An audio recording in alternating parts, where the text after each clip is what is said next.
நாட்களாகவே கேஸ் சிலிண்டர்கள் தீப்பிடிக்கிறது அப்படிங்கிறது தொடர்கதையாகிட்டே வருது.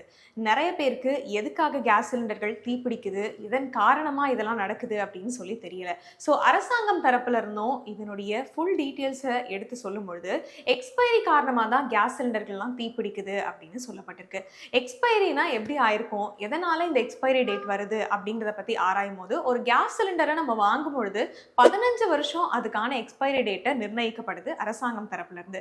ஸோ மத்திய அரசு தரப்புல இருந்து 15 வருஷம் அப்படின்னு பார்க்கும்பொழுது 5 வருஷத்துக்கு முதல் டெஸ்ட்டும் அடுத்து 10 வருஷத்துக்கு இரண்டாவது டெஸ்ட்டுக்கும் உட்படுத்தப்படுது. இதுக்கப்புறமா இருக்க 5 வருஷம் நம்ம கையில வருது. இந்த கேஸ் சிலிண்டர்ல நீங்க சைட்ல பாத்தீங்கன்னா ஒரு நம்பர் கொடுத்துருக்கோம். அந்த நம்பர் வந்து C26 ஆர் B27 அப்படிங்கிற வகையில் இருக்கப்பட்டிருக்கும். அதை நீங்கள் பார்க்கும்பொழுது அதனுடைய டேட் தான் எக்ஸ்பைரி டேட்டாக கொடுக்கப்பட்டிருக்கான். இது எப்படி பிரிக்கப்படுது அப்படின்னு சொல்லி பார்த்தீங்கன்னா ABCD அப்படின்னு பிரிக்கப்படுது. இந்த ABCDயை வந்து ஜனவரி, பிப்ரவரி அப்படின்னு சொல்லி 12 மாசத்துக்கு பிரிச்சிருக்காங்க. ஸோ A அப்படின்னு பார்த்தோம்னா ஜான், ஃபெப், மார்ச் அப்படின்னு சொல்லி வருது. B அப்படின்னு சொல்லி பார்த்தோம்னா ஏப்ரல், மே, ஜூன். C அப்படின்னு பார்த்தோம்னா ஜூலை, ஆகஸ்ட், செப்டம்பர்.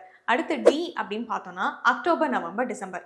இந்த 12 மாசத்துக்கானதை ABCDன்னு கொடுத்துருக்காங்க. எக்ஸாம்பிளுக்கு C அப்படின்னு சொல்லி போட்டு 27 இருக்கு அப்படின்னு வச்சுக்கோங்களேன்.